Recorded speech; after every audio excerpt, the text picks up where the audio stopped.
Good afternoon to all. Warm welcome to Global International Conference on Global Trend in English Language, Literature and Linguistics 2022, jointly organized by Research Culture Society, Department of English, Maya University Center, Algeria, International Scientific Research Association, supported by School of Language, Literature and Linguistics EU English Literature Club. Moving forward,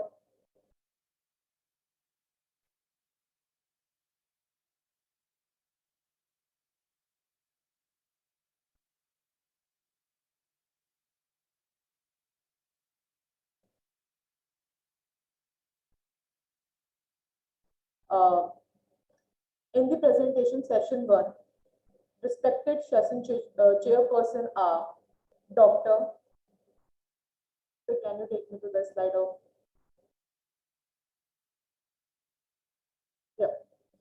Uh, Respected session chairperson are Dr. Kanta Gulani, Assistant Professor, Jaipur, India. Prabhasa Mondal, Assistant Professor, West Bengal, India. Abdur Rahim Hodan, Assistant Professor, Algeria. We welcome it to the heart. Before moving forward, let me tell you, session chairperson can give speech at the end of presentation of participant. Time of each article presentation approx maximum 8 minutes, and for question answer there will be 2 minutes. I request all the presenter and author to get ready with their slides on the end of their point.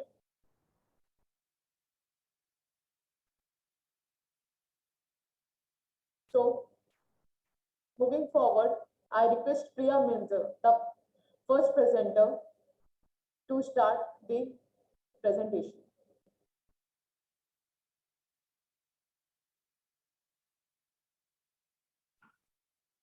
Priya.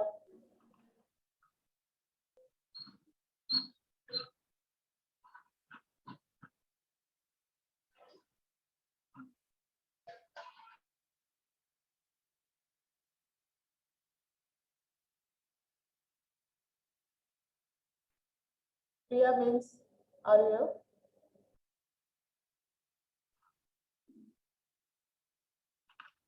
Let's start. May I begin? Yes, you can begin. Yeah. Good afternoon, everyone. I'm Priya Mins from the Department of English, JND into the University, Bangalore. So ideally, I've chosen this topic as part of my research work as well. Shakespeare retrofitted in the Indian cinema. So what is the purpose of this being included in this particular session is I found that now there are like humongous texts which are being adapted into films. And this is the current trend in the society as well, whether you talk about any form of discourse, literature, linguistic, people are interested into this particular form.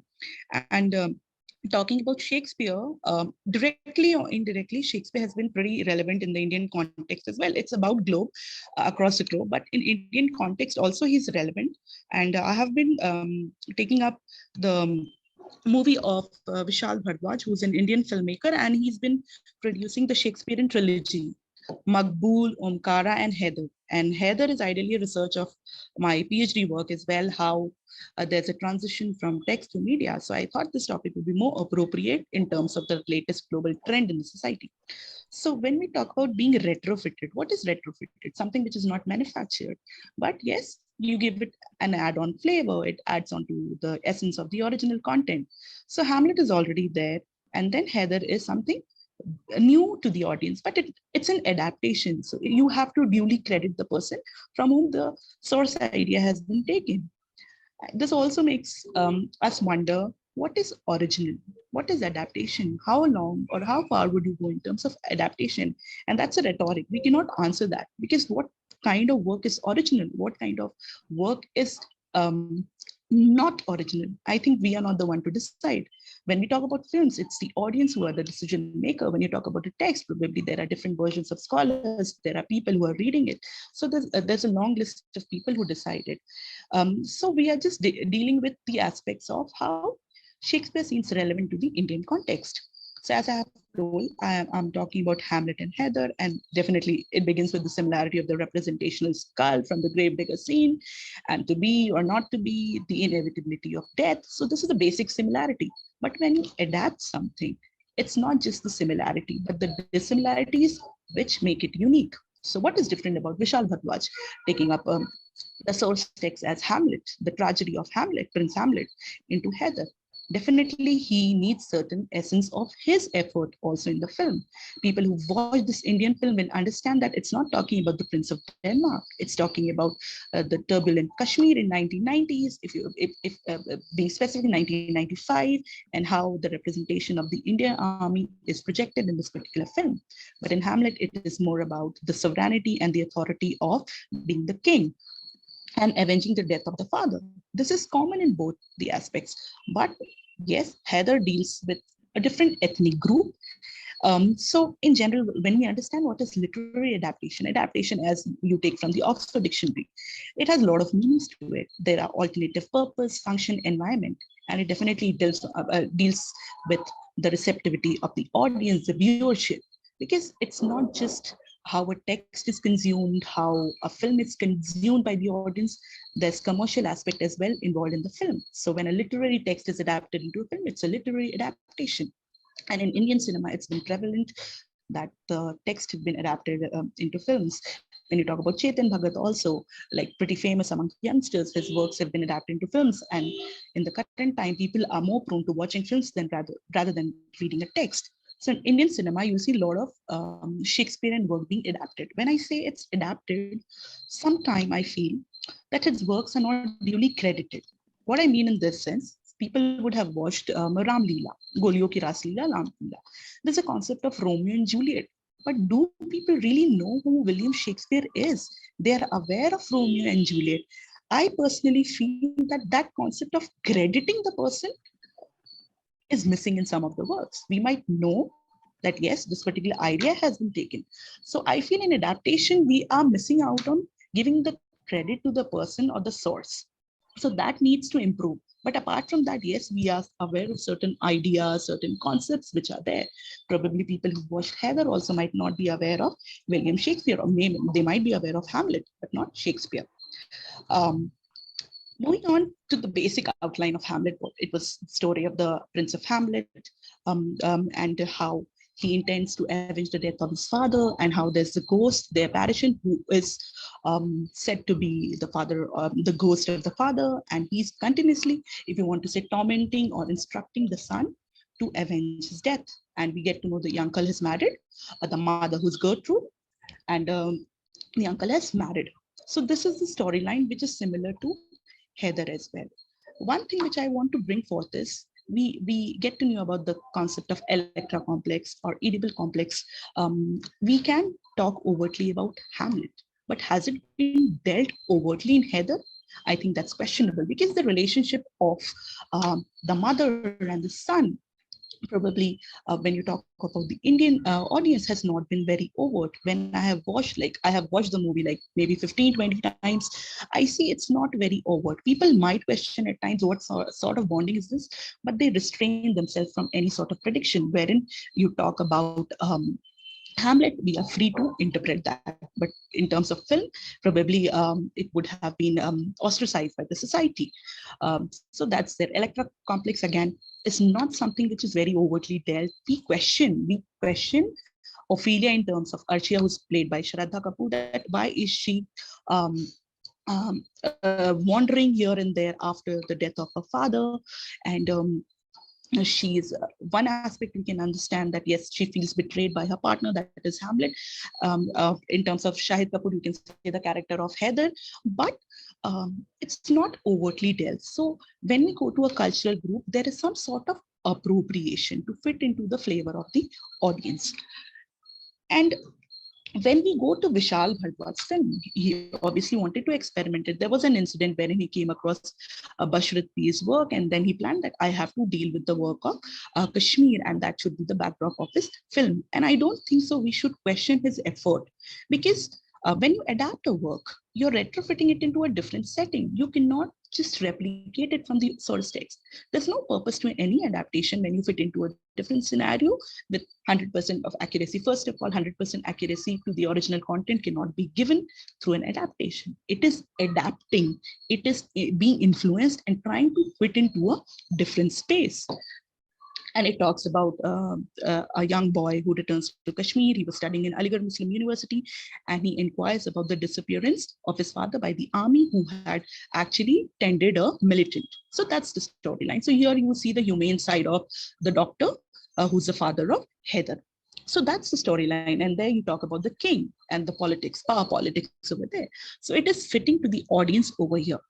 Now, when we talk about the receptivity of the film and how Vishal Bhardwaj has tried to domesticate Shakespeare, I would like to bring forth the views of Leo Tolstoy. He said it's a direct assault on the methods of literary work. Okay, so any film was projected as something which is kind of tampering the original effort. Even Virginia Woolf said the same, that it's a parasite and literature as its prey. So you get a ready-made product and you kind of make something new, and parasite is something not very positive out of it. So based on that, I would say that every time there's adaptation, even you have a lot of songs being recently, there was a recent uproar regarding Falguni Pathak's song that yes, it's been done by Neha Kakkar. And are people really giving credit to the person, the source, the person who's written a particular work or sung it? So there will be always a question to this. But what we need to understand is, in the society, to fit into a particular time frame, it's not an easy task to just replicate the work from the original source. So Heather had received mixed reviews, average reviews. It doesn't mean that the film was not successful. Yes, it was appreciated, but it was also criticized for the representation of the Indian army. And certain people appreciated Shahid Kapoor's role in the film. And the concept of ghost in the film was in terms of Irfan Khan, who played Rudar. So ideally, he was not exactly ghost, but Ru means ghost. So certain bit of modification has been done to at least build in the flavor from the original source text. And then Bhardwaj has taken his liberty. And cinematic representation is not possible in terms of adaptation if you do not give some sort of transition to it. There's audience expectation. There are a lot of, it's not just readers, audience expectation, commercial success, and then it's just the view of the audience, or it's under the purview of the audience how they view it based on the similarity, dissimilarity. Are they ready to accept it or not? So looking through the lens of cinematic adaptation, we'll understand that through a text, whatever we witnessed, it gives us a sense of reality. Even you talk about Harry Potter, you were not able to probably visualize, but when you see a film, probably you are able to visualize the castle, the representation of other characters as well. The school, adapting books into films appeal to a wider audience. That's the demand of the society. There's fresh perspective and creative liberties to it. But again, we cannot say that this is the extremity and something which is very something to be appreciated, or every time you laud about it. There are two facets of the same coin. So when you make an adaptation, you have to understand intricate details go missing. Sometimes you love reading a text probably, and the movie has drastically ruined the impact of the text, and people would not feel to get back to that. And then the most important aspect is it limits the reader's imagination. If I have watched Harry Potter or any other film, if I talk not just Heather, because Harry Potter people can immediately relate to, I think I won't be able to imagine Harry Potter in any other form, that end symbol or probably the castle. So the greatest drawback is it limits, it restrains your thought process. So yes, it has been retrofitted, but again, it comes with pros and cons to it. There are various layers to it, and adaptation depends on a lot more rather than just taking it from the source text and then making it into a film. It's a rigorous task. What you make new depends on the audience and the vision of the filmmaker. Thank you.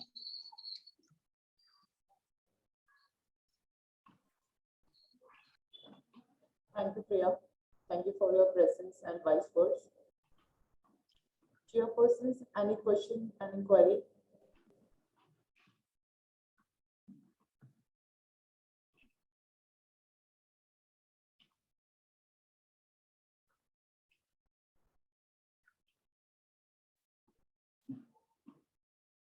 Heritage chairperson. Any question, any query?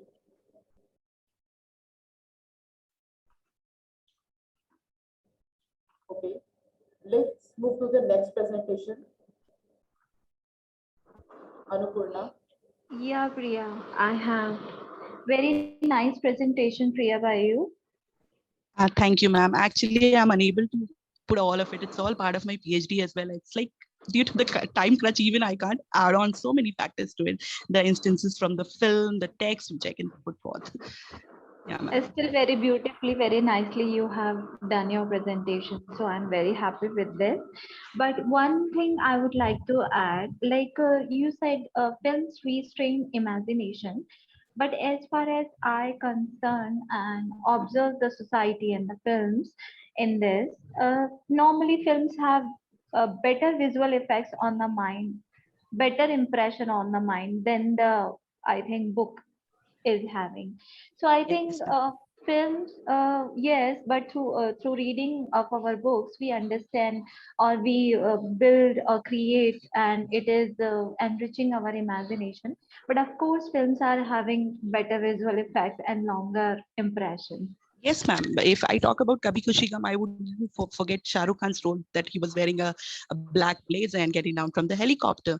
Ma'am, but that's what I'm trying to convey. Like, it is just one thing which we can imagine. Suppose I'm a reader of a text, my imagination would be different, and the other person would have a different vision of it. And that's the imagery we create in our mind. So it's more of like what I wanted to say is what we visualize in our mind rather than the external. Definitely, ma'am, the effect would be obviously it's a visual effect, it's a treat for the eyes. But that's what Harry Potter for me is the film. For me, it might not be the text. That's what I meant. Yes, ma'am, definitely it is appealing to the audience. That's why I said it's two facets of the same coin. Probably I would not even read Chetan Bhagat. In fact, I've not read him, but I would watch probably two states. So that's the beauty of ma'am exploring and knowing more through it. Yeah, Yeah. definitely. Thank you Yeah. so much. Thank you, ma'am. Yeah. Thank you, ma'am. Thank you, Priya. Now let's move to the next presentation. Yeah.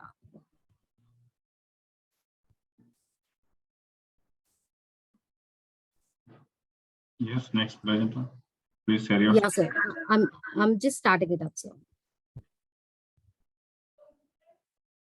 remaining candidates. Please be ready with your open PowerPoint presentation slides. Hello, good. Yeah, good morning, good afternoon, everyone, as per the Indian Standard Time. Very warm welcome. I'm Dr. Annapurna, and I am from University of Petroleum and Energy Studies, Dehradun campus. Today, I'm going to talk about, rather, I'm going to show more visuals and verbal metaphors in advertising language, and I'm going to just focus on the point that when we talk about rhetoric or when we talk about metaphors in advertising, it's just not restricted to metaphors. So I'll take you through. When we look at, just a second. I'm so sorry. When we look at the advertisements, the first one, the city is in your hands, and it's about the Ford car key, wherein it's all carved on the key. And in the second one, if you notice the advertisement, the visual writes that seen, not heard. HERD, it has all of, as all of us know, HERD is stating about not heard, not a group. It's distinct. So in these advertisements, what we are seeing is the deviation in the language, deviation that is getting used in the language, and we call that as artful deviations, and it is usually done by the copywriters, that is the ones who develop the ads, copywriters.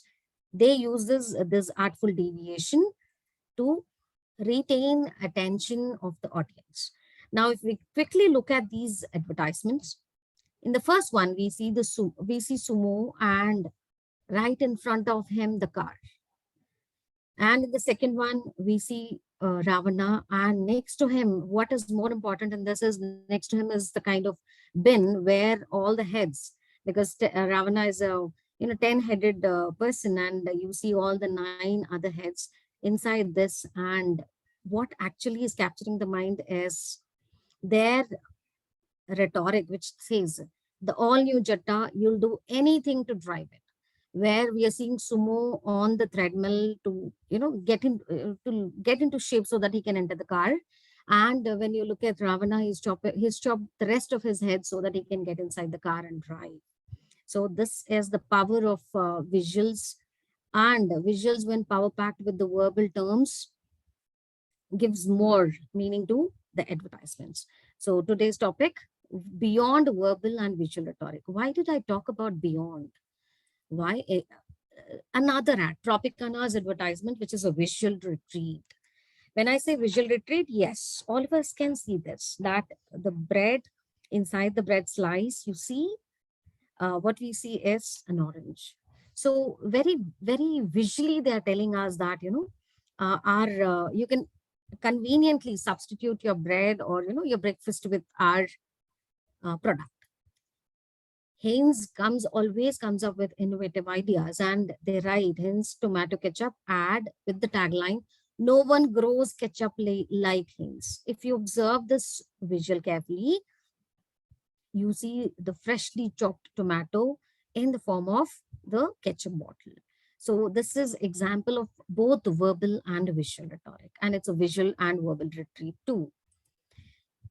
Now, when I use this, when I was talking about verbal and visual rhetoric and looking beyond metaphors, first let me take up the McQuire and Glenmick's taxonomy of rhetorical figures model, where metaphor is a part of schemes and tropes, and especially it falls under tropes. And to give you quick background about this, schemes, they go with excess regularity. For example, if I talk about assonance, this particular ad, car, where you see repetition of oval A, triple times it gets repeated. It falls under repetition and schemes repetition.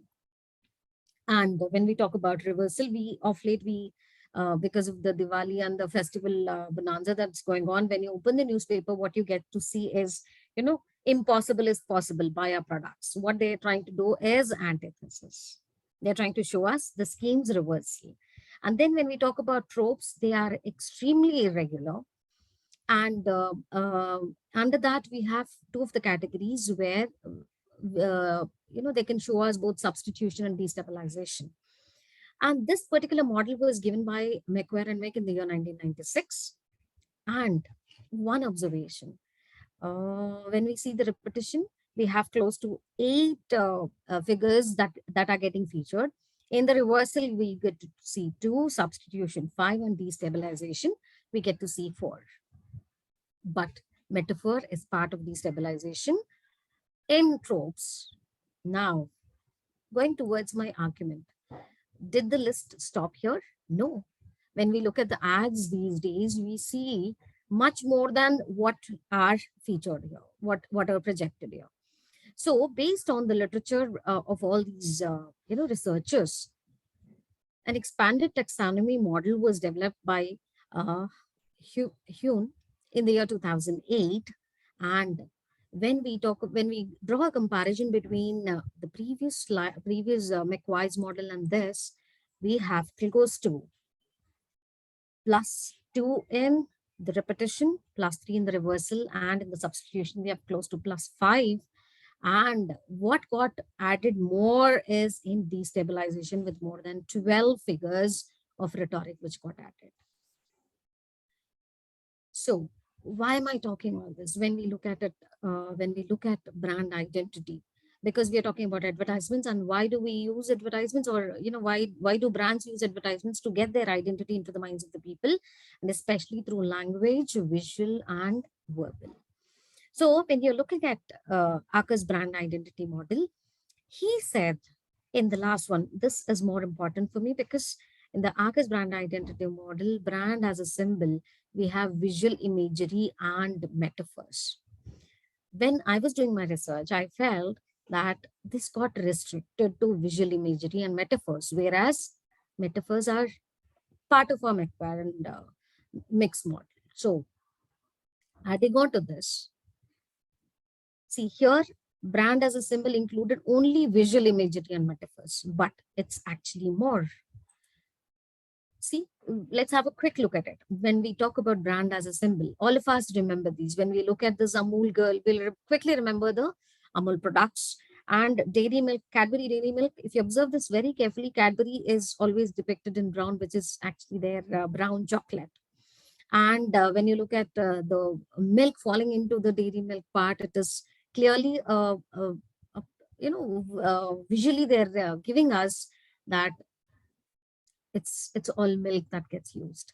Pillsbury Atta, Rin, which is, thunder, the thunderstorm, wala thunder is what they feel is their identity.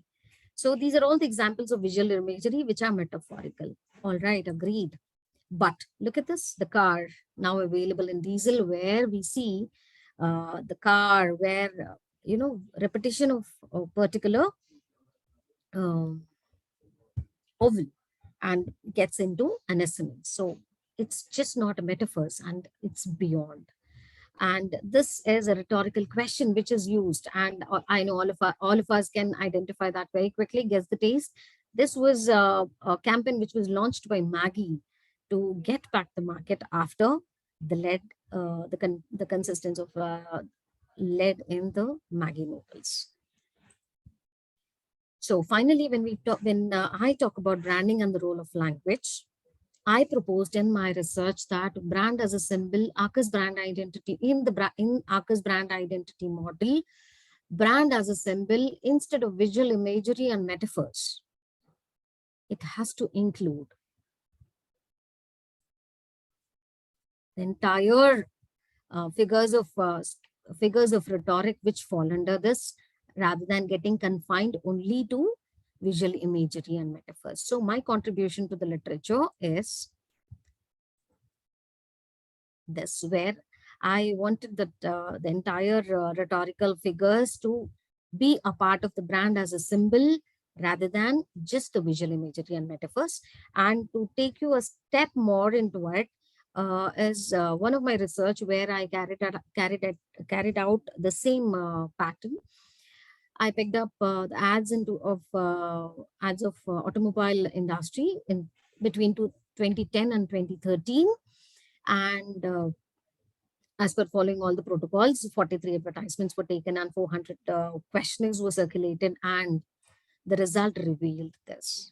So the findings revealed that chime and antithesis plus hyperpattern, they were used by the copywriters very extensively, and idiom and periphrases, they were not at all used. So this clearly gives an understanding that Arcus brand identity model has to give way to all the rhetorical figures rather than restricting it to visual imagery and metaphors only. This proved my motivation for this research is the study will definitely benefit the copywriters in making it very clear that while considering brand as a symbol, it's not only visual imagery and metaphors, but along with all the figures of speech, the visual imagery comes into the picture. Thank you, everyone.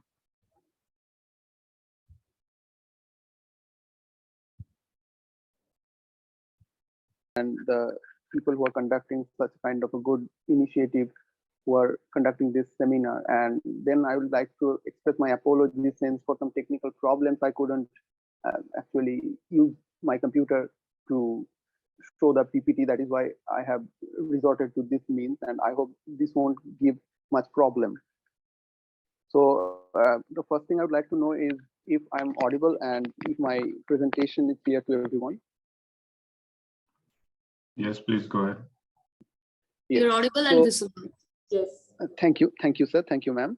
So my topic is the Gothic literature, which was basically starting to bloom in the late 18th century, and that is now being constantly reinvigorated and constantly being reused for different purposes by multiple authors since that late 18th century.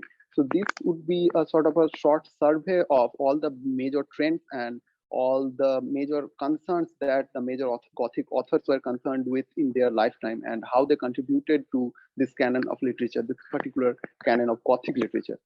So first, I would like to introduce my listeners to the fact that the Gothic fiction had originated in a period when the concept of the concept of nature and concept of what was natural was very much dominant.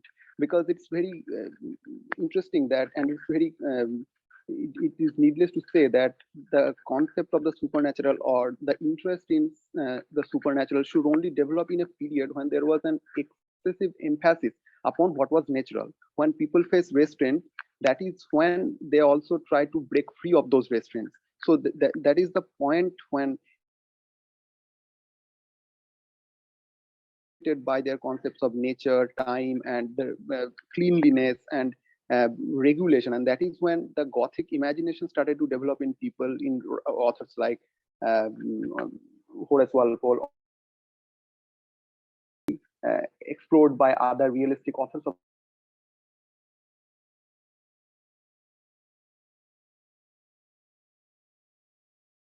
rationality and naturalness that was the chief characteristic of the 18th century, the age of reason, which we call. And another distinguishing feature of the Gothic fiction is that it allows every author to refashion the universe in his own way, according to his own mood and his own political aims. This is something that is not allowed in the mainstream fiction or the realist fiction. In the book Fantasy, the Literature of Subversion, Rosemary Jackson, the scholar Rosemary Jackson, she has pointed out that this feature is very much helpful in bringing a kind of subversion of reality. Subversion of reality in the sense that it helps them to deconstruct reality and show what they wish. So, and this such a kind of a subversion allows us to have a violation of natural law. And this kind of things are represented in figures like the vampire, the ghost, the specter, or the haunted house. So these are some of the major tropes that were used in the early period of development of this particular movement. And there is an author named Ramsay Campbell who has been writing since the late 20th century, who is an ardent follower of H.P. Lovecraft. He has also written that horror fiction is a kind of showing the audience the things that they have avoided seeing, or it is a kind of a carnival element. Like here, every order is reverted. Here, every order is are turned upside down so that people can see what they are actually trying to avoid to see. So when the genre was actually germinating in the minds of the 18th century people, there were writings like The Castle of Otranto, the novels like M.G. Lewis's The Monk, which were basically very much definitive of the genre at that period. And there were Charles Robert Morin's Melmoth the Wanderer, that novel which popularized the myth of the wandering Jew. And these tropes like the ghost, the vampire, these concepts which are basically originated in stories like William Polidori's The Vampire, or Lord Byron's poem The Vampire, Bram Stoker's Dracula, or Mary Shelley's world famous novel Frankenstein. These were very much later on, these were very much consumed, and these were very much reconfigured by many other authors to suit their own philosophical ends. And in the book Literary Woman, there is Ellen Moore who has basically tried to direct our attention to the particular short genre that is female Gothic. In that book, she has tried to point out how Mary Shelley or how Anne Radcliffe had tried to tried to develop a kind of a female Gothic fiction in which they had particularly dealt with the issues like female entrapment or patriarchal oppression. In those novels, they didn't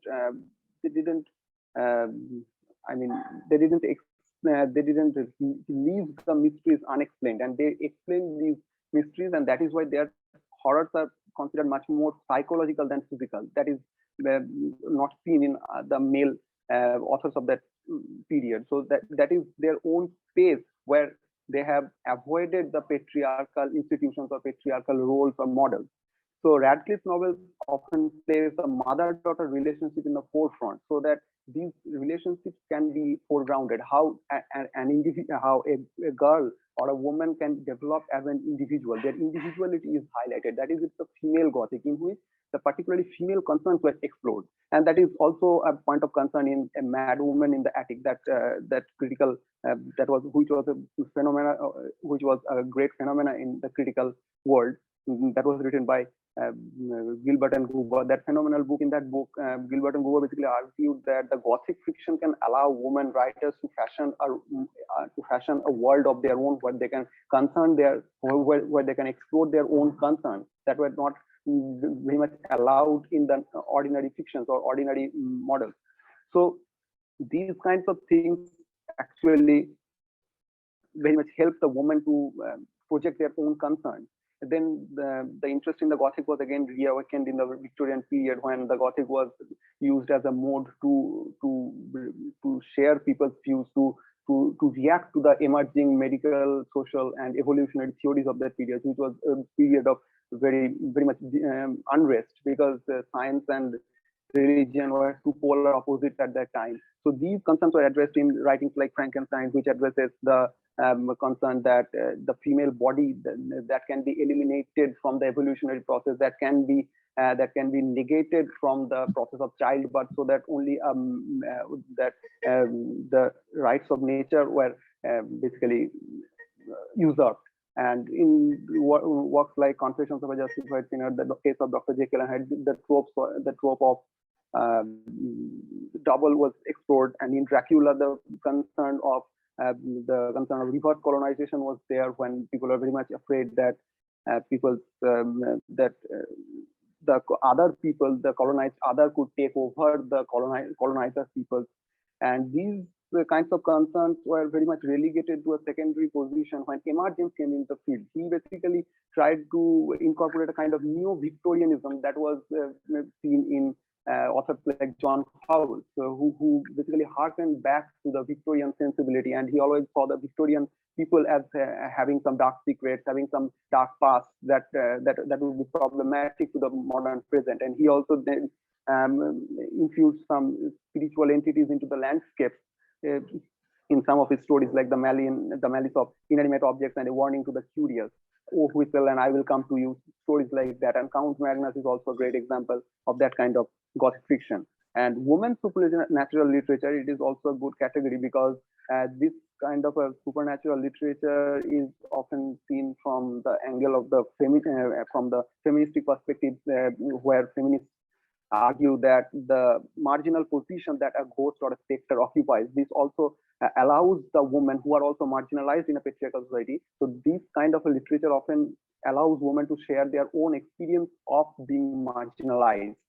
So that women ghost stories try to show a more developed sympathy for the complexities of human relationships. And unlike male, unlike the writings of the male Gothic authors in a male tradition, women always try to incorporate themes of money, power, and maternal bliss, these kinds of things into their own stories. Then the other concerns like the colonialism that was addressed by Croker in many of his stories, Edith Nesbit's From the Dead in her Grim Tales. These kinds of stories were basically very much concerned with colonial issues. So how they had tried to cope up with the aftermath of colonialism, or they have tried to show things that the male authors couldn't show through their mainstream fiction. That is where the angle of the Gothic, the angle of the Gothic comes in handy. So Arthur Machen and Algernon Blackwood were there to basically usher in the kind of weird fiction that we currently know as a neo-Gothic phenomena. That in their stories, they were basically concerned about the world that hides a more dark interior into our world, and if that dark world is revealed, we will have nowhere to go. We will either have to succumb to madness, sex, or any other destructive things.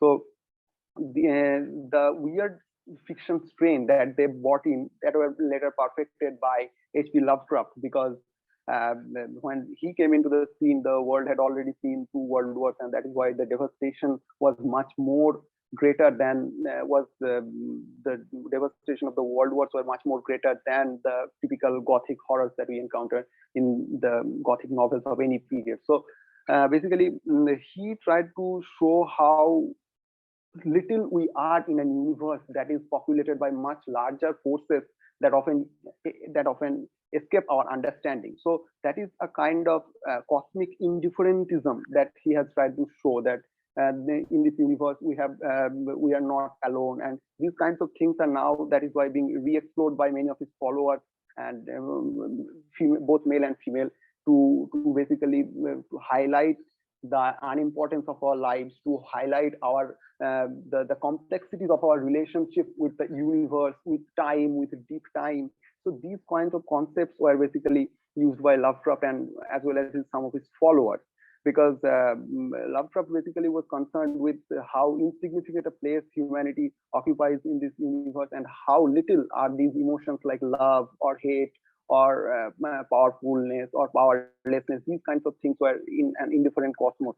So, and after that, after Lovecraft, the weird strain continued, and it was basically seen as an offshoot of the Gothic genre. And then his some of his very ardent followers came out, and they were like Donald Wandre, they were like Angela Slatter, they were like Valerie Valdez, who are almost a kind of reviving Lovecraft, reviving his works, reviving his concepts, his philosophies, to sometimes to continue his contributions, and sometimes to subvert his ideas, to imagine some possibilities for people and marginalized groups to open up.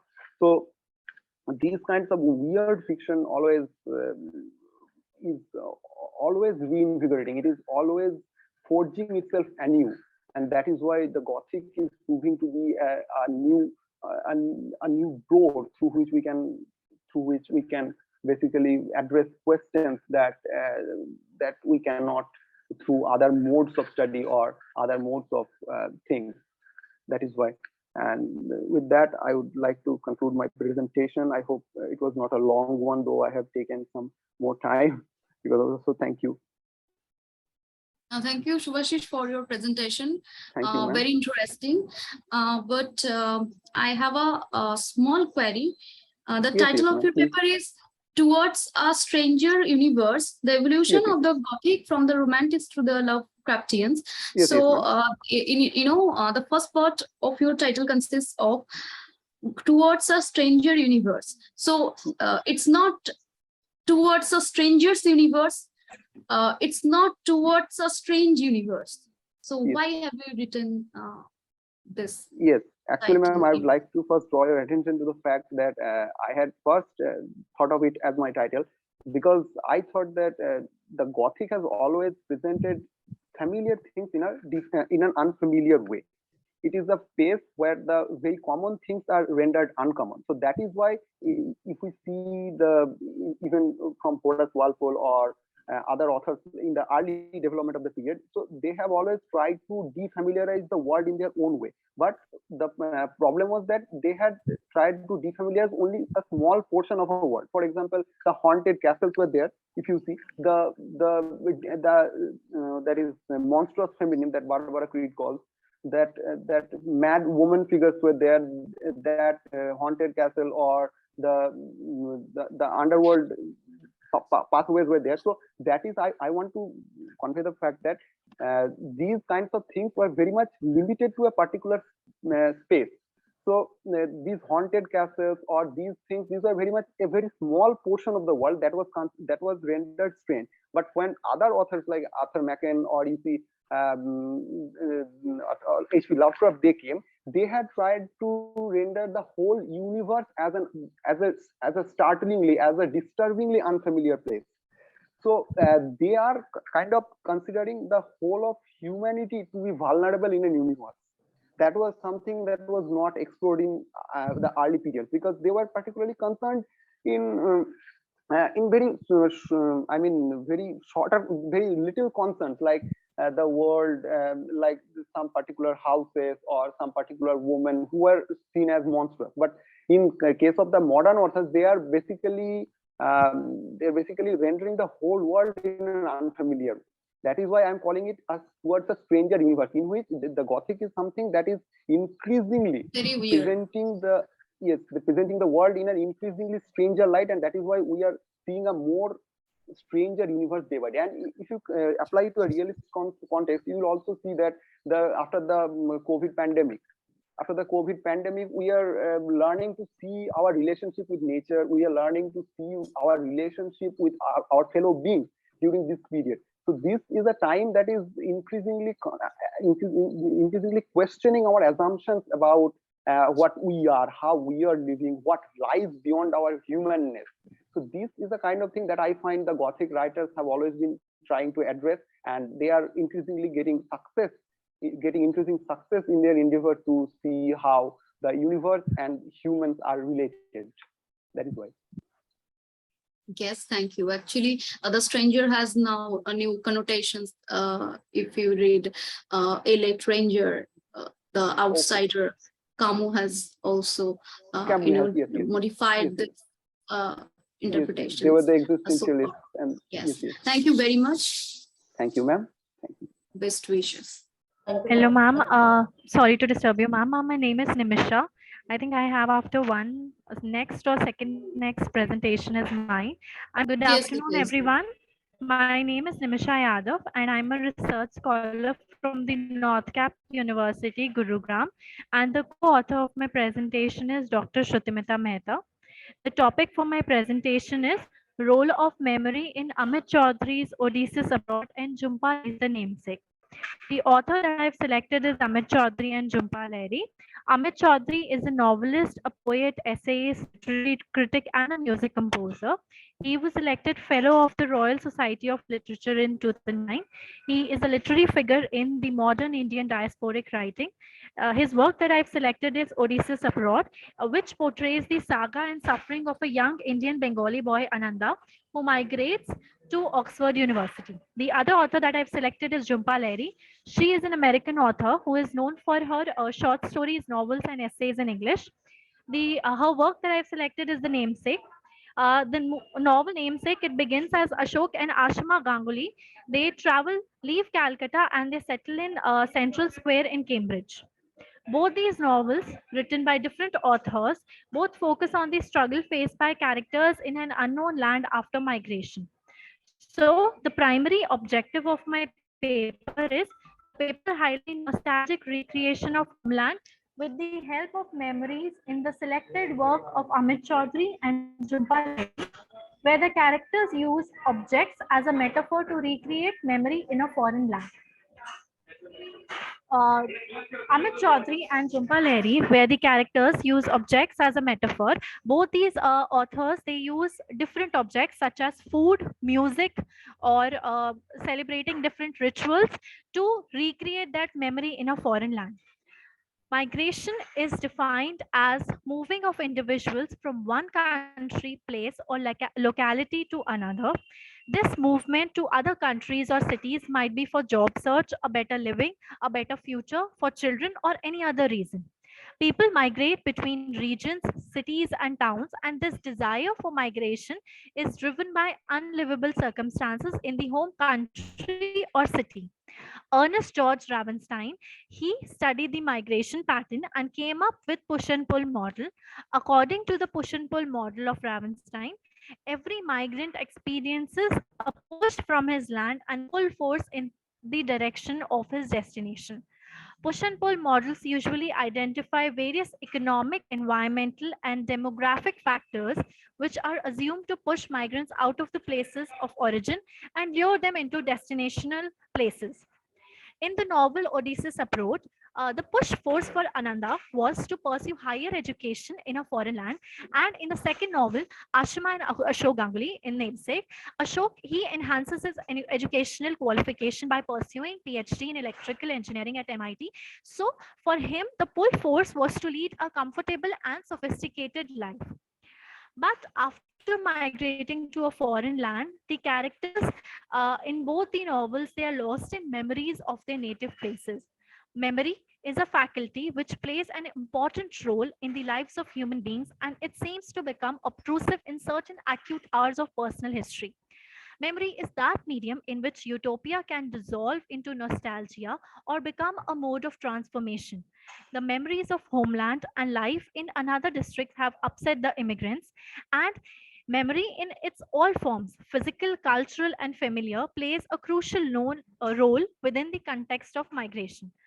In the novel portrays the novel Odysseus abroad, it portrays Ananda, and it portrays a mental turmoil of the protagonist in his adopted land. He swings between two cultures, that is the eastern and the western.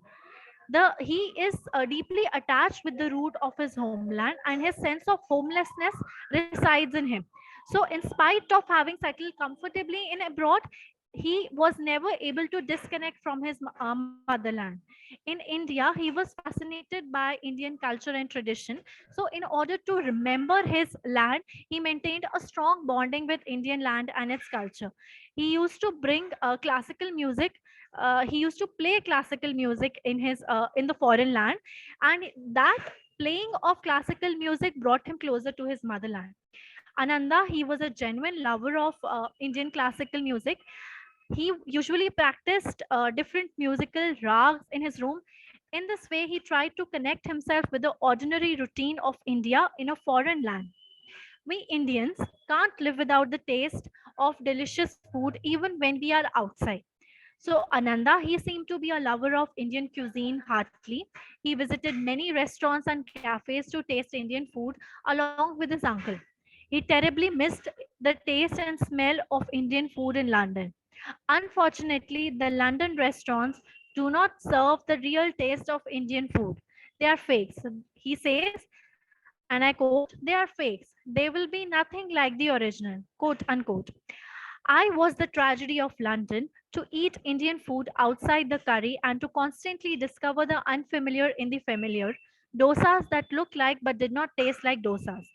He had no idea why people in a foreign land were celebrating different festivals, as they were not similar to the celebrations in India. So he used food, music to stay connected to his homeland, to recreate his memory in the foreign land, but still he was constantly missing his homeland. This process of immigration in the 20th century has created a mystery of the world geographical space and nationality. The immigrants are perhaps the definitive characteristics of period and identifies the crucial way of diasporic expressions. In the second novel, The Namesake, in the three-room apartment in Boston, Ashima, who is the protagonist, she feels homesick and upset. She feels spatially and emotionally dislocated from the comfortable home of her father, which was full of loved ones, and she wished to go back. Ashima remains lost in the memories of her home. She spends on rereading Bengali short stories, poems, and articles from the Bengali magazines that she has bought with her from Calcutta. Thinking of motherhood in foreign land disturbs her badly. Even for her, Bengali poems, stories are used as objects to recreate memory. Being a foreigner, she never thinks of her husband's name when she remembers her husband. She is followed like the traditional Indian women, and her stay in America never changed anything in her activities and habits, including her dress. She wore because she wore sari. She also celebrated her son's Gogul's rice ceremony, which is known as the Annaprasaran, all because all these things used to determine the child's future. So she also, in comparison to the other novels, she was also using food, her dressing style as a memory to recreate memories of in a foreign land. She used to remember her Indian homeland, that is Calcutta. So, in the end, I would like to conclude by saying that memory is that medium in which utopia can either dissolve into nostalgia or become the mode of transformation. Therefore, it can be said that the characters have different struggles due to migration, which can be seen in both the novels. Thank you. And you have very well presented the problems of migrants and how they suffer there, struggle there, and this also been presented in Shadow Lines by Amitav Ghosh, if you have read. Yes, ma'am. Yes, ma'am. I've read it. Yeah, so once again, congratulations. It was very nice. Thank you, ma'am. Thank you, ma'am. Thank you so much.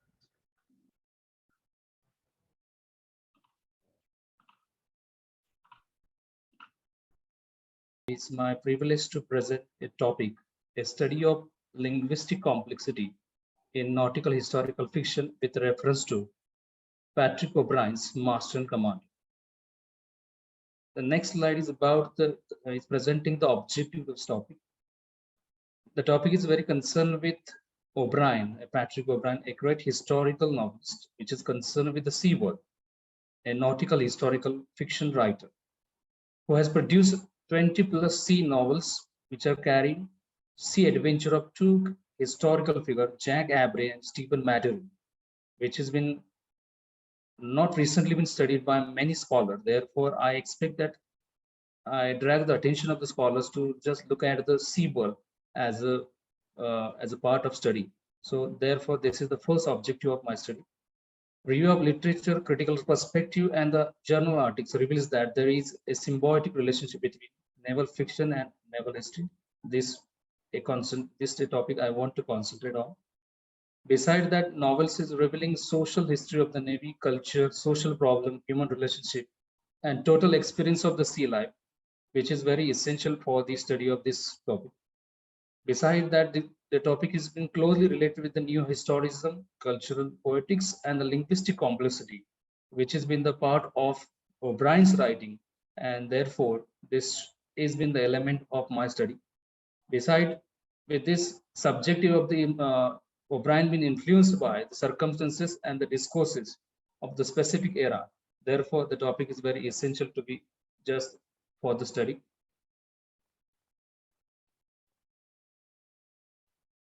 Let me know you what is meant by the linguistic complexity. We know very well it is a simple definition of linguistic is that a scientific study of human language. But if you see the linguistic complexity, where it is a very complicated aspect of the linguistic because this is concerned with our morphological, phonological, and syntactic and semantic complexity. If you see linguistic, it is concerned with a meaningful pattern, and it is very organized pattern, which is very useful for any comprehension and the communication. But if there is a problem of vocabulary richness, then the document or the various use of the multidisciplinary use of the language, multidisciplinary discourse has been applied by the writer, then it has become the one of the element of the complexity on the level of syntactic, on the level of semantic, on the level of morphological, even in case of the pronunciation of the word. So therefore we can touch with by this way our knowledge is been considered as limited and we face a problem of understanding. So this is work on the semantic level by the vocabulary, by the organization of the language. It has become very problematic and therefore it affects on the syntactic. So linguistic complexity just bring the plurality and the transdisciplinary and the multilingual approach. And because of the multidisciplinary and the transdisciplinary approach of the writer, we face very complex element to understand any work of art. So if I talk about the novel that is been prescribed for my study is that linguistic, it is that Master and Commander by Patrick O'Brien, where in every part I have, when I have gone through that, I realized there is a difficulty in the case of understanding. So when reading the novel, the question is always in front of me. How much vocabulary do I need to know while I will get the meaning of the novel? Because O'Brien has presented a deep presentation of the naval terms, which has been concerned with the nautical world, sea world. He has used the terms regarding the medicine, the medical world, that is world belongs to science, people, places, political groups, historical events, weapons, ornaments, military words of the flora and the fauna. Even the nautical history has been the part of the writing. Even the novel's been just set in the historical era of the Napoleonic War. So while looking towards the point of a reader's point of view, you have to go on through the history of the Napoleonic era. Even there is a need of understanding the map and the nautical manuals, instructive illustrations, and the historical essay to comprehend the novel. Even the novel waves around the language of the sea, sciences, and narrative. So overall, O'Brien has been touch of a multidisciplinary, transdisciplinary, interdisciplinary approach while writing. So it brings the linguistic complexity, variation in the use of the word, variety of the words being applied by the writer. And these variation, I just want to detailing by next slide, where he is presented Royal Navy and Royal Navy hierarchy, which is very concerned part of the politics of that time, even the social organization, which is very been understand by the reader as a one who is unaware about that, one who is unfamiliar with that world.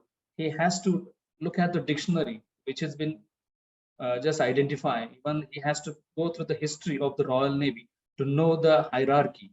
Even the ship tactics, the battle tactics, battle ships are there. Even the merchant canoes are there, which are being just part of a difficulty of the comprehension. Either you read or you gone through that naval references or naval society and the documents regarding it. Okay. Besides that, overview of the war of the French Revolution, bring back to the history, and where we have to see the references while just we point out the few elements, few incidents from that novel, few elements, few stories regarding that novel, where we have to refer the history, that war of the first coalition, war of the second coalition, even the peace of Amiens, unless we cannot get the meaning and the comprehension. Means this this is concerned with the references also, where we find that the words regarding the history, which are very difficult to understand by anywhere. Either we are referring or just a dictionary or the naval documents. Even the Stephen Matter and the Neville and one of the character who has been just part of that the story, which has been just present the world of the difference, that perspective by the medicine, where he talk about the requirement of medicines or at the sea world, which is very different from our regular world, where the use of medicine concerned with the treatment of the crews, the treatments of that is the treatments of the all others, where the officers, which has been very limited concern elements, where we experience some words regarding the homeopathy, allopathy. Even we find the limitless of the medicines and the different kinds of medicine being applied by that is by the Maturine, while we just go through that story. Even sea battle, sea injuries, trauma, surgeries, and the diseases being just if you see in the normal world and the world on the sea, where we find the differences, which is very regarding challenging to the physics, challenging to the appetite system, challenging to the digestive system, and very much concerned with its application. The words are very challenging while we just see its meaning also. So he has played a very important role while making a difficulty to develop the difficulty level, actually, while any common reader to understand the novel. Along with that, the maps and the sheep details. This is the element from the geography, even the engineering. The words are been concerned with that. So sheep details, where we cannot just have anyway a dictionary without knowing that. Even the we find that the dictionary has been less unless and until referring that particular dictionary, particular references, particular dictionary concerned with that sea world, we cannot understand the word regarding the ship engineering also. Even the distribution of the ship, the words regarding the distribution of the ship also are difficult to identify its sense, even its organization. So by this way, it's difficult to mean the context which where we have to focus on. Means you will experience the different context, rated ships in case, unrated ships, the other types of the ships, their organization. So it can bring the complexity in the way of just understanding. So overall, if I reach to the conclusion, I realize that okay, there is a specialized use of language which deals with nautical events and nautical culture. Language has been concerned with the naval jargon. Therefore, those who are concerned with naval jargon can only understand, but their understanding gain proper meaning without referring a dictionary. So difficulty level has been just be experienced, we witness while reading the novel. Even accurate and the interesting application of the naval language by the Patrick O'Brien, because he himself was a sailor. This is very challenging to the reader. So the topic has been just I said that before in the introduction. The why didn't we find any way a large research over that Patrick O'Brien, though he has published 20+ novel regarding a sea adventure, because of the difficulty level, accurate and interesting application of the naval language, he has been seeing a very difficult persona while understanding and the comprehending his its application of the language in that particular discourse he has written. Even frequent reference of history or unfamiliar events is a challenging element in the case of the comprehension and in case of understanding of vocabulary, in case of understanding the semantic element of that. It results that the level of the novels have been very complex in the comprehension, and therefore it is inevitable to readers to see the dictionary. Overall, Patrick O'Brien, though he has been very great one, has a great name and the fame in the history of British literature. But overall, he's because of the linguistic complexity, because of particular use of the language, approach of multidisciplinary and transdisciplinary, he has been very complex in the understanding. And I am very happy to say that this master and commander been very difficult to digest in a sense of meaning and in sense of reaching to the conclusion of the novel. Thank you very much. Any question in regards to that? Thank you, sir. Thank you, Dr. Avijit Power, for your presentation. Yes, thank you. If I have any question regarding that, please ask. Any question for Avijit Power? I think there is no question for you. Thank you very much. Thank you. Thank you. Now we can call Dr. Ruchi Tomar. Her serial number was 4. Myself, Gayatri Saini, research scholar. It's my great pleasure to be here with you. The title of my present research paper is Women's Participation in Resisting Patriarchy in Anita Desai's Clear Light of Day.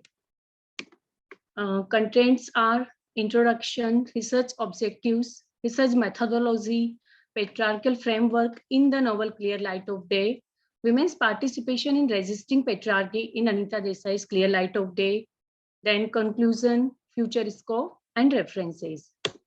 So let's start with introduction.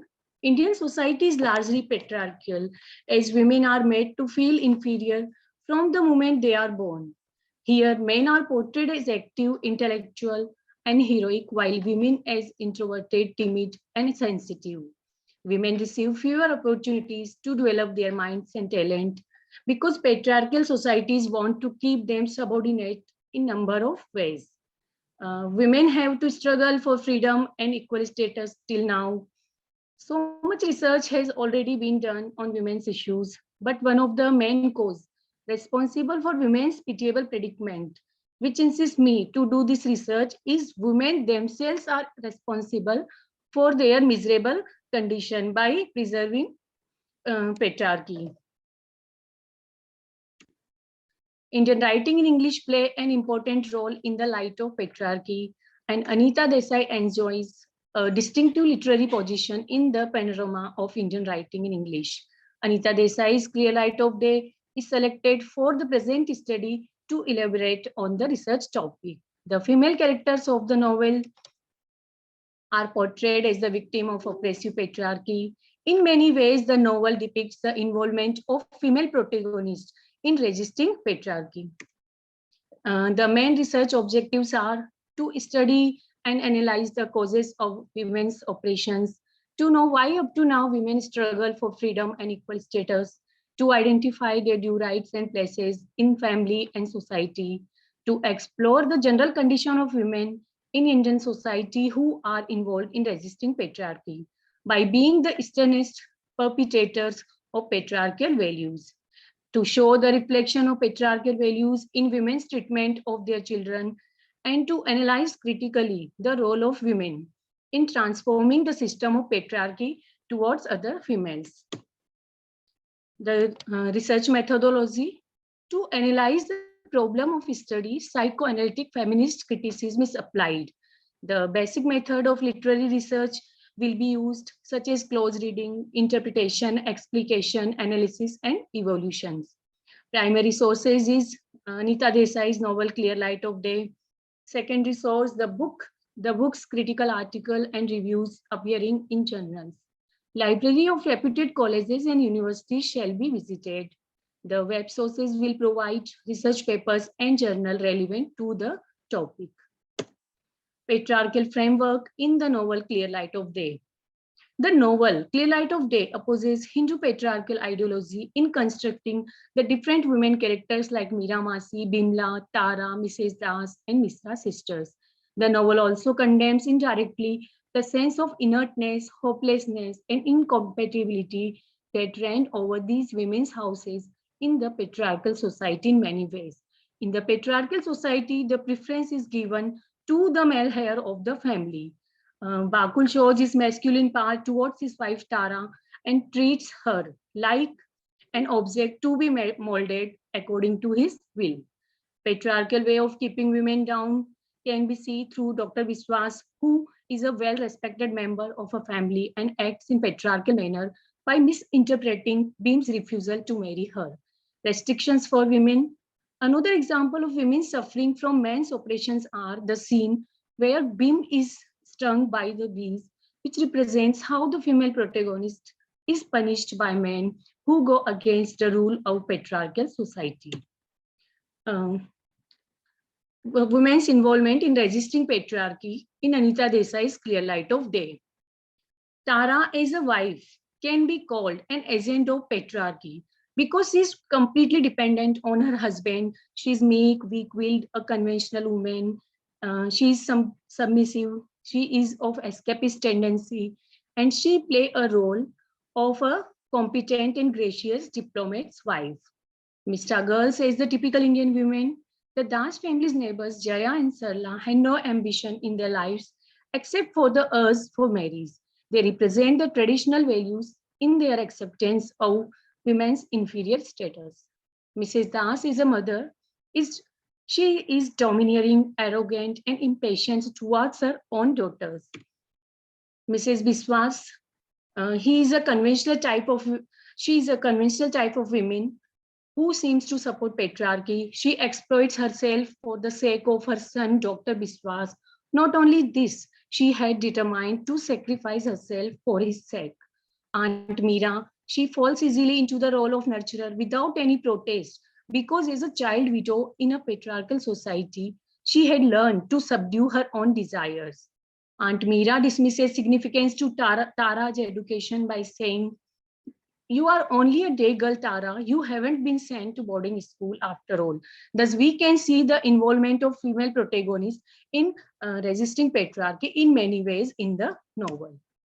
Conclusion: through her novels, Desai highlights women's collusion in resisting patriarchy and try to explain that women themselves are involved in resisting patriarchy by passing down the rules set by males for females. They are formed to meet the needs of others, in particular the needs of men. They live not only to keep the pride of their husband, but to sacrifice themselves for others. They hold the traditional Hindu view that happiness and fulfillment lie in social duty rather than in individual freedom. The image of Pativrata gives women sanction for their enslavement. They do the social practice of preparing their daughters for nothing but marriage. And by passing down the skills to their daughters, they contribute to maintaining sex role differentiation. Thus, gender equality is not a biological difference, but also a social construct. And for the upliftment of any nation, gender equality is important because every individual has a unique quality and no work is particularly associated with male or females. Future scopes. The present study will be an inspiration for many research scholars to do related study and spread the message of women's freedom. Roots of research will spread not only in scholarly areas, but as well as in the area of social, legal, political, and economic organization. The knowledge gained from research will be useful for helping out oppressed women going through something similar problem. It will suggest the way in which these women attempt to combat oppressions. The study will address a gap that both gender need to be equally treated. These are the references.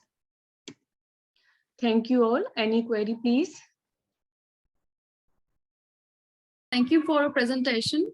But I would suggest if you could incorporate in your paper, various feminist theories, it would be better. Okay, ma'am, sure. Thank you. Thank you so much, ma'am. Thank you. Happy noon to everyone. And the topic that I would be dealing in this paper is societal politics and paradigms of class, race, gender, and the redefining of ruptured sensibilities. Actually, I'm talking about what Madam has spoken, Gayatri Madam has spoken just before me. And she has spoken about the Indian women, how they are like, I hope my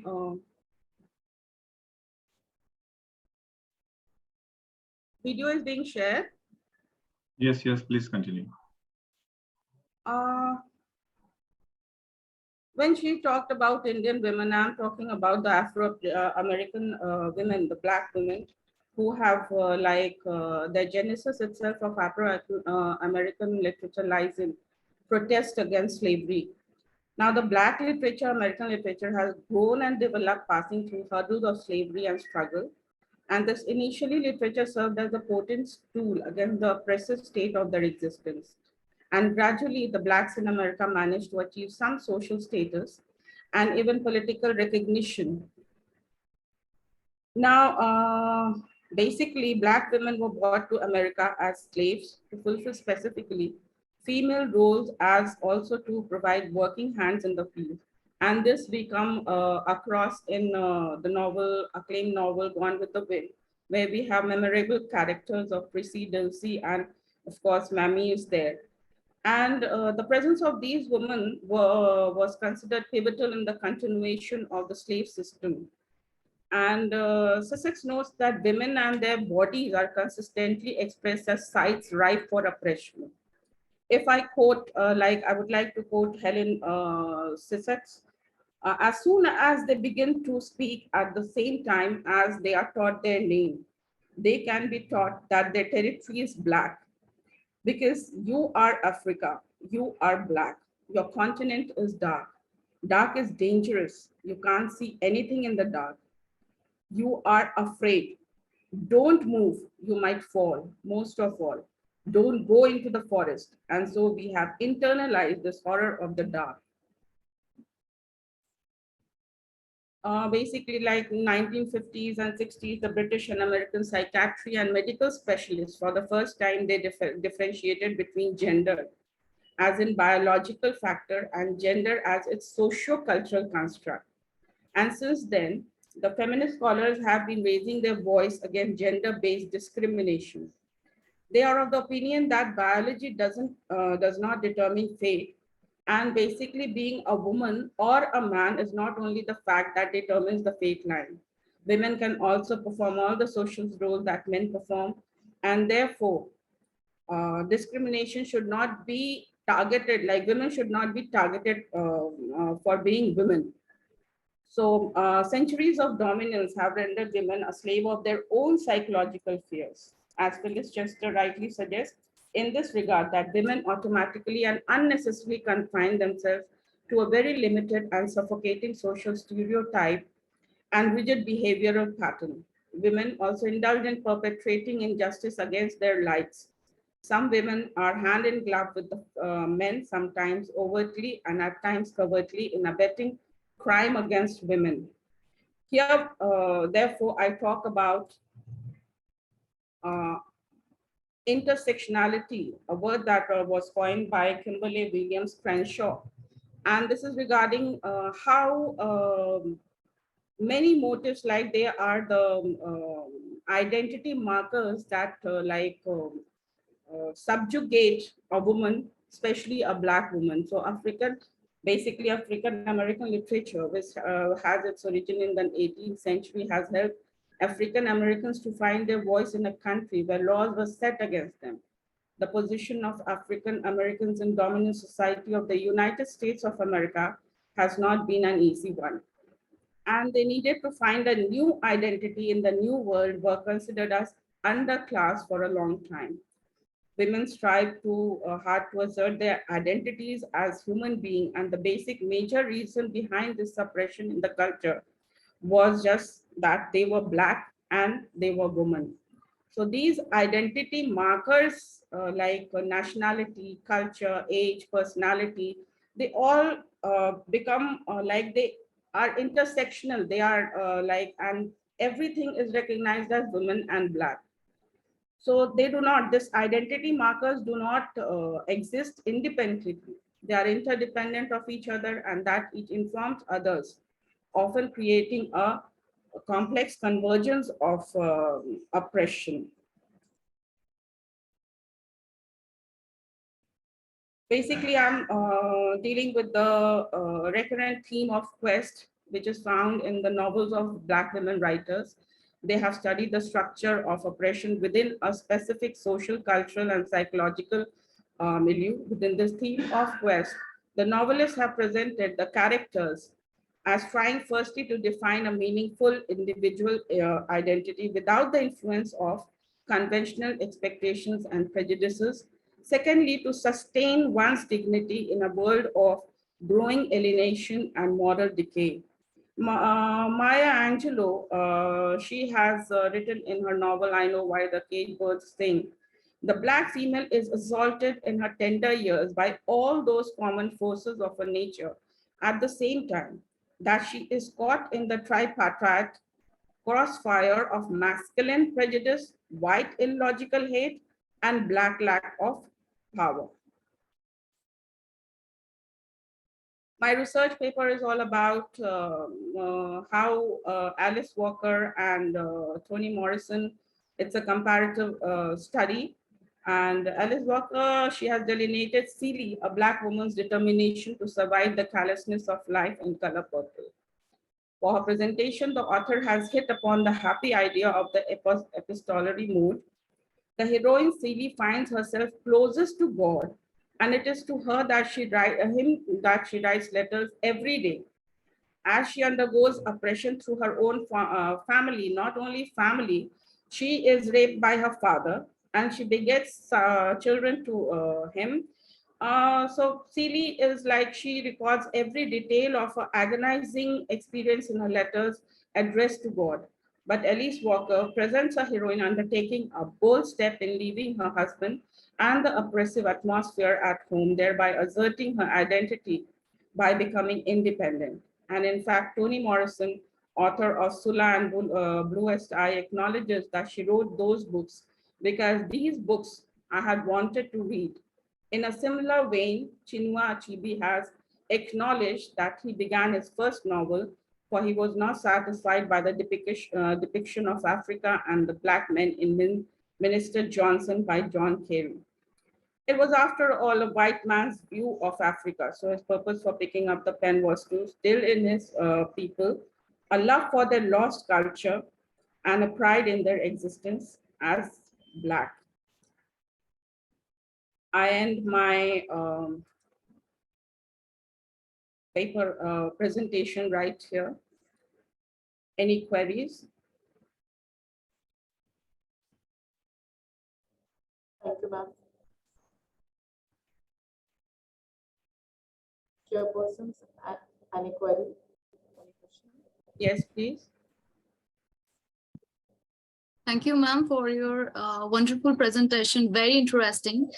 So as you have talked about intersectionality, so I was wondering how you would compare the condition of Black women and the Dalit women. Now, Dalit women, they are like oppressed because they are like subjugated due to their caste. Whereas in Hindu literature, it was never like Hindu culture, it was never significant. Caste was never significant. It was what you worked as. But Dalits were like literally, they were treated as outcasts, and it continued through generations. Until today, like preservation was also given to them. But basically, women have been like outcasted by the Pandits and by what I mean to say that like upper caste can outcast, call them outcast, but while raping them, they feel that they have an upper hand in that. So Dalit women have been triply marginalized. For being a woman, she would be working all day, then she has to cater to her family, to her children, and then she has to cater to the undue demands of her husband also. Besides that, her husband can sell her off to anyone. Besides that, when she is working at a place, the man in the house can like outrage her anytime he wants. We see this in Rudali also, like novels that portray these women. And again, we have this insider and outsider question that Toni Morrison and Chinua Achebe I spoke about. So when Mulk Raj Anand has written about the untouchables and how they are treated, he is not the insider. So Valmiki has written about the insider story. So we have this division between insider and outsider, and where Valmiki tells readers about the actual way they are living in that what they call chuhara. They are known as chuhara, and their society is being literally, they are scavengers, and they have to live in that. And the women, they have to have children, and they also help their husband, and they also go to the houses of the Thakurs and Jamindars. And there they are treated like filth. And so I would say that these Black Africans and Dalit women, I feel that they face the same situation. And to bring them up, like I would like to mention here that I'm associated with a project where we are trying to bring up women and girls and to sustain for themselves. So it's like developing their skills, how they can create NGOs and self-help groups. And like we are trying to bring them up at par with the society. So in that case, I would say that they face the same, what should I say, their fate is like that. In fact, if like they are discriminated, and it's not like they are marginalized, triply marginalized, fourfold marginalized. It's threefold, multifold, whatever I can say like. So women in general, when I spoke about women, women are also castigating their own women folk. Because when we talk about Indian society, when the daughter-in-law goes to her new home, she is, if she belongs to a poor class, like a bit lower than the status of the mother-in-law's or in-law's house, she is treated like, she is basically put on the margins. Like she has to do every work. So women at large, they have been marginalized, they have been discriminated. And if I talk about Indian women in America, they are known as colored women. So women at large, I would say they have been put down because they are treated as the second sex. And they are born to be women. That is what Simone de Beauvoir has pointed out time and again, that woman is woman because she is born to be a woman. And if she is not born to be a woman, she is made to be a woman. So this is the point that I would like to ask. That is why Black feminism is there. That is why Yeah. Dalit feminism is there. Yes. Thank you so much and best wishes for your project. Thank you. Thank So you much, once Madhu. again. Thank you so much. Very nice presentation. Thank you. Thank you, ma'am. Next presenter number 10, Amida Begum.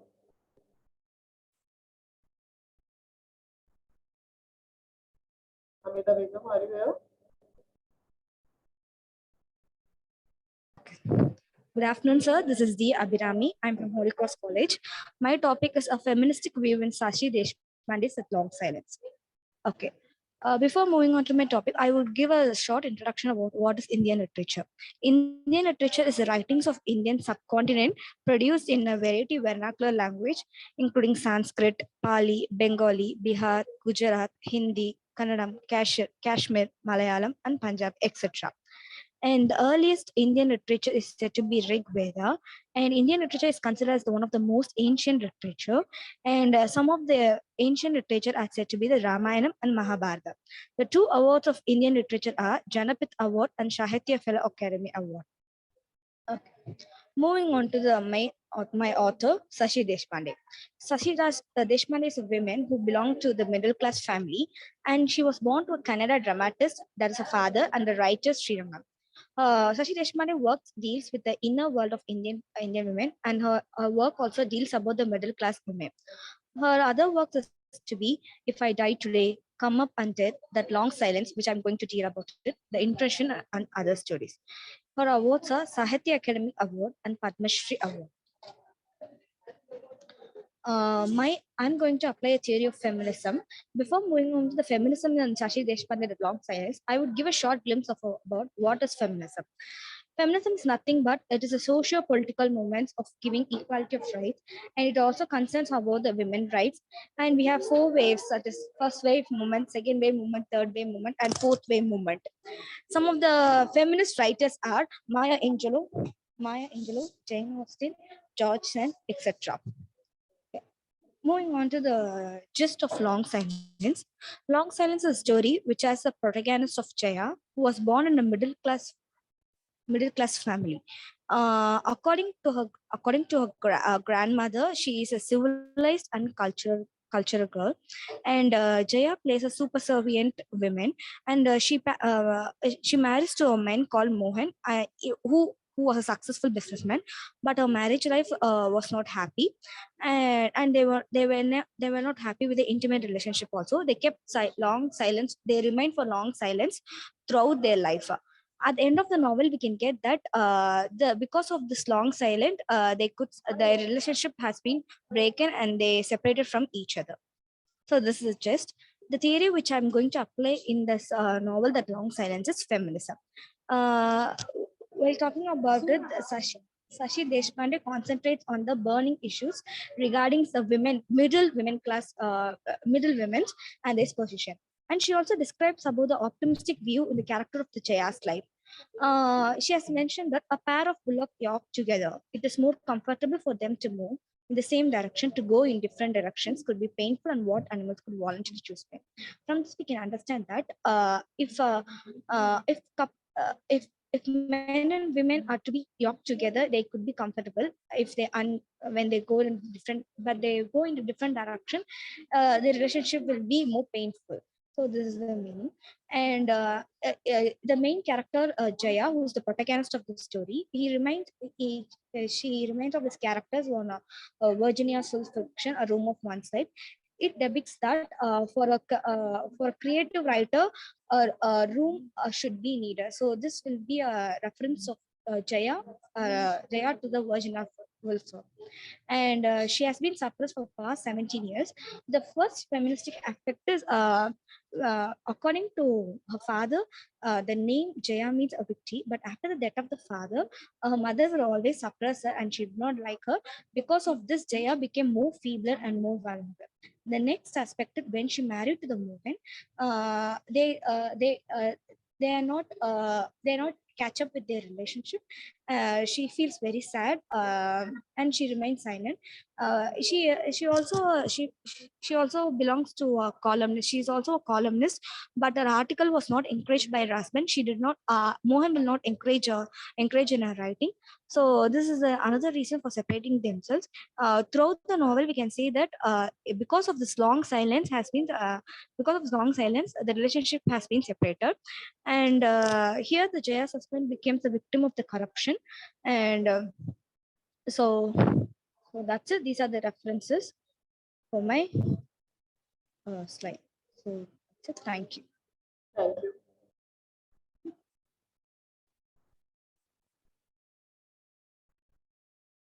Chairpersons, any query? Thank you. And very well, you spoke on the silences. Obviously, we see these silences around us even till date. So time has changed, everything is flying, everything is going far, but still that long silences we are facing and we have. So Yes, very ma'am. nice presentation. Thank you, ma'am. Congratulations. Thank you. Thank you, ma'am. Thank you, Amrita. Moving forward to the next presentation, serial number 12. Preeti, Yes, ma'am. please share your slide.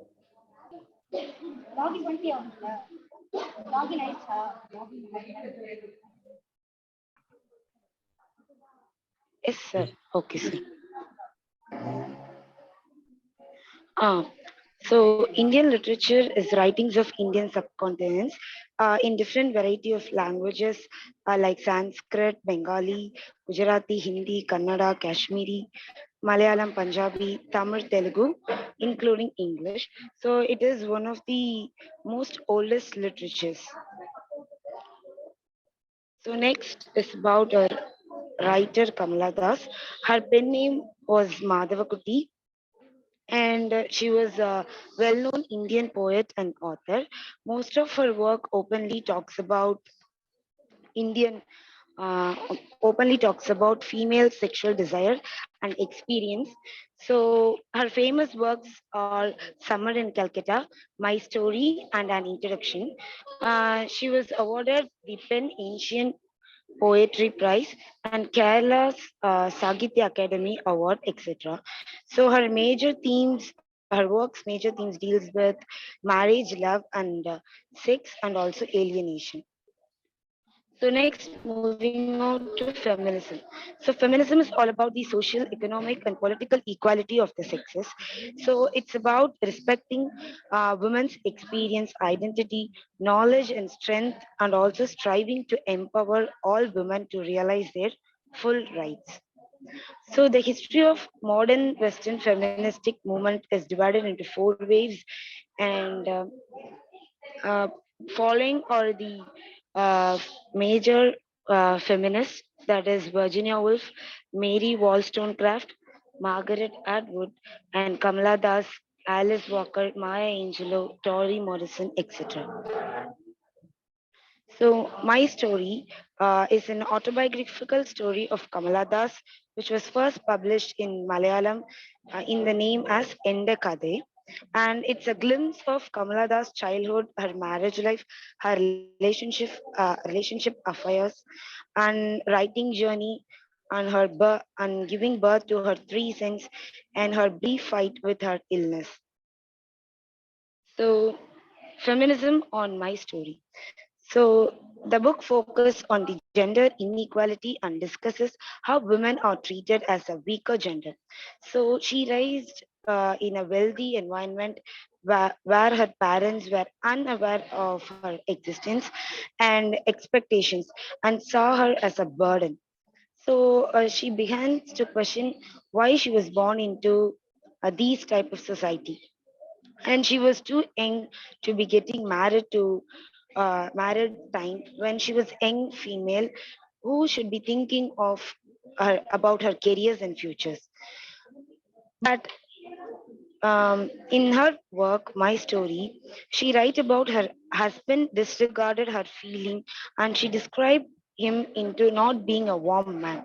So, in addition to it, she claims that her spouse made advances on other women.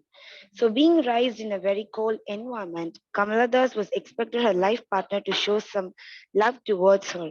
But when she was got married, she realized that her husband only wanted aggressive physical intimacy and did not want to take care of her and to show love towards her. So she claims that when she made a decision to break her commitment with him, the first rebellious idea entered into her mind. So, according to her, the society set an expectation for boys and girls. So, girls are expected to act in a way that suits them, and they are not allowed to take their own decisions. They should always listen to someone else, and they should always follow the someone else's decisions. And she also emphasized her dislikes for her marriage and claims that it seems like a job for a woman where she was expected to carry out the prescribed work and to obey her husband. So women did not have any rights. Husbands seems to be dominated and wives should be submissive to them. So she discusses abuse of women in homes where husbands view their wives as an asset that they may use their own advantages by torturing her as if they see fit. She also provides a detailed explanation of how a male behaves in romantic relationship. So according to her, men simply crave physical connection, which should ideally come after developing a relationship through communication and getting to know their partner. So she questions how someone could be sexually intimate with someone they don't know and comprehend it. So, uh, in her entire life, she gone through an abusive relationship and she was not satisfied with her life. So, this whole story deals with the discrimination of women in the society. So, these are the references that you could refer. Thank you. Chairpersons, any queries?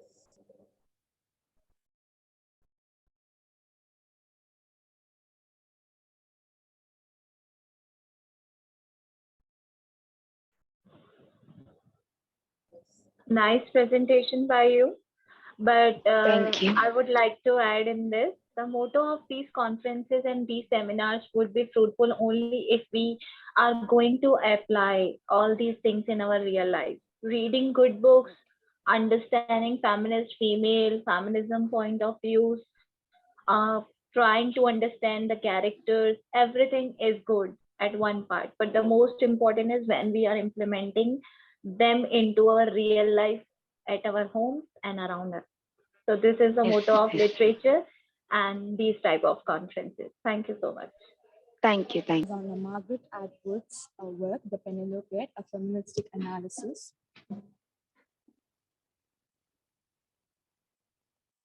Before moving on to the work and the feministic analysis, I would like to say about what is Canadian literature. The phrase Canadian literature in English refers to the works that is created by Canadian living abroad, as well as those that were first published in the country of Canada.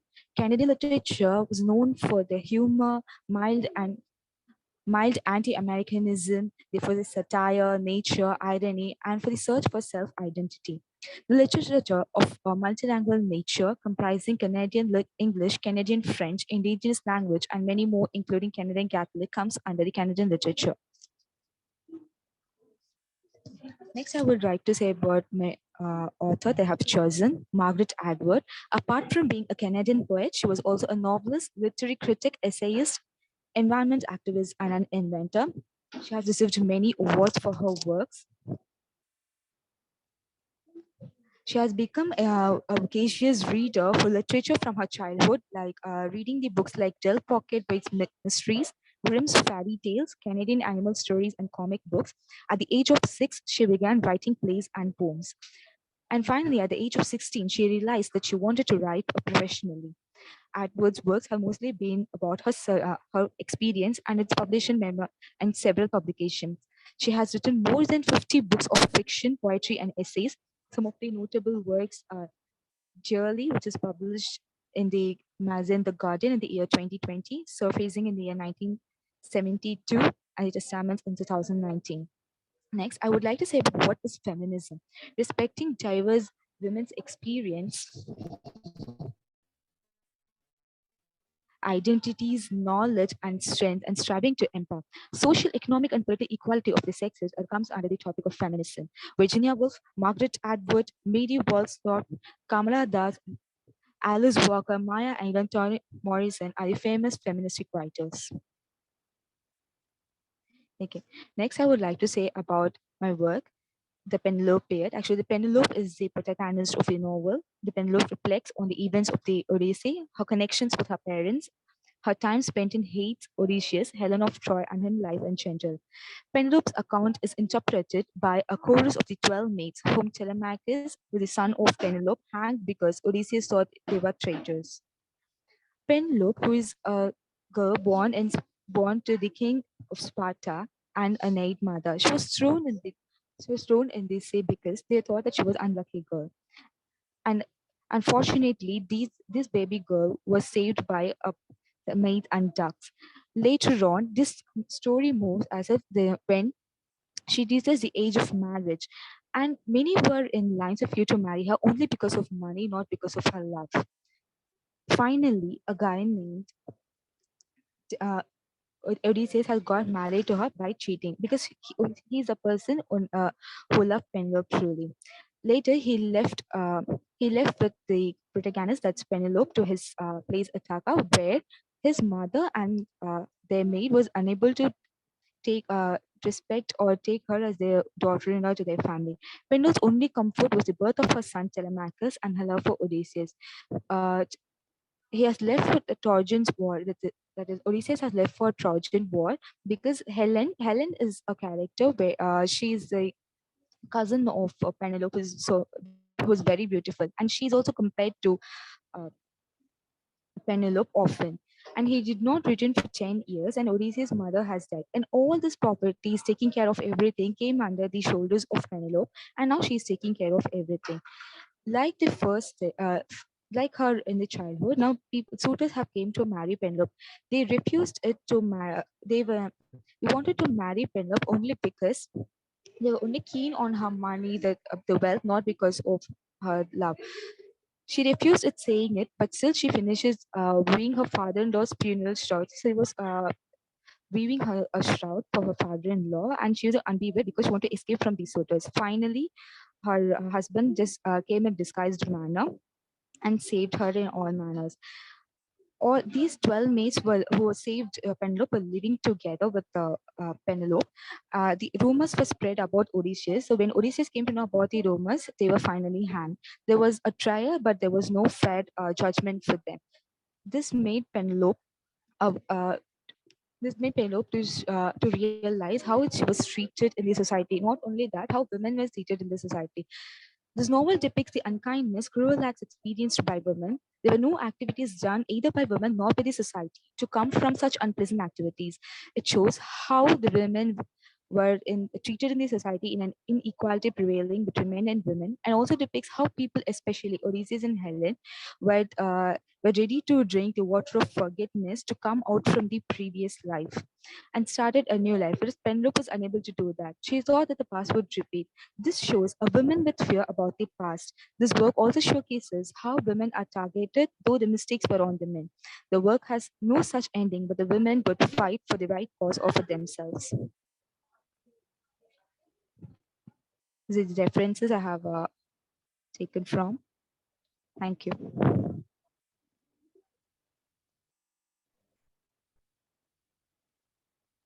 It's wonderful, feeling to be here, and all the paper presenters are brilliant in, expressing their views. I wish you all the best for your future. Thank you.